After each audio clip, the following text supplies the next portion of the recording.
ఖరీఫ్ 2026 సీజన్లో ప్రస్తుతం ఉన్న ఎల్నినో పరిస్థితుల నేపథ్యంలో ఆంధ్రప్రదేశ్ ప్రభుత్వం రాష్ట్ర వ్యాప్తంగా రైతన్న మీకోసం ఎల్నినో ప్రభావ నివారణ కార్యాచరణ ప్రణాళిక అనే పేరుతో సమగ్రమైన ఇంటెన్సివ్ ఫీల్డ్ క్యాంపెయిన్ను రైతులు సద్వినియోగం చేసుకోవాలని రూరల్ శాసనసభ్యులు శ్రీ గోరంట్ల బుచ్చయ్య చౌదరి అన్నారు.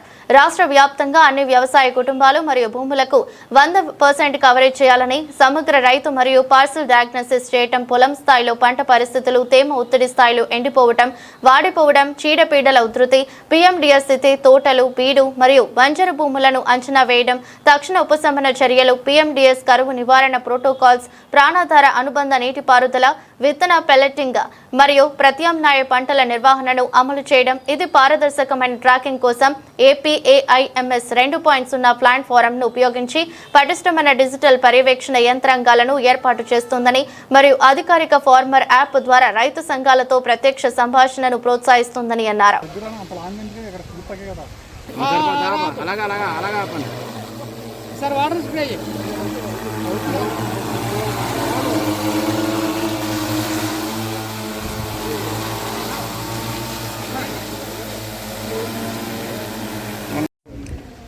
ఈ రోజున ఎల్నినో ప్రభావం వల్ల రాష్ట్రంలోనూ దేశంలో ఏర్పడుతున్న విపరీత పరిణామాలను దృష్టిలో పెట్టుకుని రైతుల్లో చైతన్యం నింపి నీటిని పొందుకునే వాడుకునేలాగాను, ఇంత వర్షాభావం వచ్చినా కూడా తట్టుకునేలాగా పంటలు వేసుకునే విధానం, పంటల మార్పిడి విధానం కోసం దోహదపడేలాగా ఈ కార్యాచరణ తీసుకుని రైతులను చైతన్యవంతం చేయటం, అనవసరమైన ఎరువులు వాడకుండా, అలాగే పురుగు మందులు కూడా తగిన మోతాదులను వాడాలి కానీ అనవసరంగా ఎక్కువ వాడి నష్టపోకుండా చేయడం కోసం చైతన్యం కలిగించే దానికోసం రాష్ట్ర వ్యాప్తంగా ఈ కార్యక్రమం అమలవుతుంది.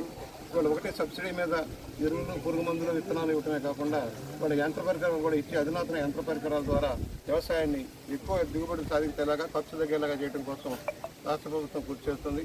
ఇవాళ ఇంకా శ్రీశైలం నిండల, ఇంకా నాగార్జున సాగర్ రావాలి, పులిచింతలు రావాలి, గోదావరి నీరు వద్దకపోతుంది. ఇవన్నీ కూడా దృష్టిలో పెట్టుకొని జలవనరులను అభివృద్ధి చేసుకొని రాష్ట్రంలో సస్యశ్యామలం చేయడం కోసం అనేక కార్యక్రమాలు అమలు చేస్తున్నారు చంద్రబాబు గారు. ఆర్థికంగా రాష్ట్రంలో ఏ పరిస్థితిలో ఉన్న పోలవరం లాంటి ప్రాజెక్టును పూర్తి చేసి నీటిని అనుసంధానం చేసి వ్యవసాయానికి మొబ్బడిదిబ్బడిగా సహాయం చేయాలనే లక్ష్యంలో ప్రభుత్వం కృషి చేస్తుంది. నీటిని పొదుపుగా వాడుకోండి, డ్రిప్ ఇరిగేషన్ వాడుకోండి, పంటల మార్పిడికి కృషి చేయండి. అలాగే ఎక్కువగా దిగుబడులు వచ్చి ఎక్కువ ఫలితాలు సాధించే పంటల వైపు దృష్టి సారించాలి. ఇవాళ హార్టికల్చర్ భూమి కూడా వస్తుంది. దేశంలోనూ మన ఆంధ్రప్రదేశ్ని ప్రముఖ సంస్థగా ఎన్నుకున్నారు. దానివల్ల మెట్ట ప్రాంతాల్లో కూడా అధిక దిగుబడులు సాధించి మెట్ట పంటల వల్ల కూడా అధిక ఆదాయం వచ్చేలాగా చేసే కార్యక్రమం అమలవుతుందని సవినయంగా మనం చేస్తూ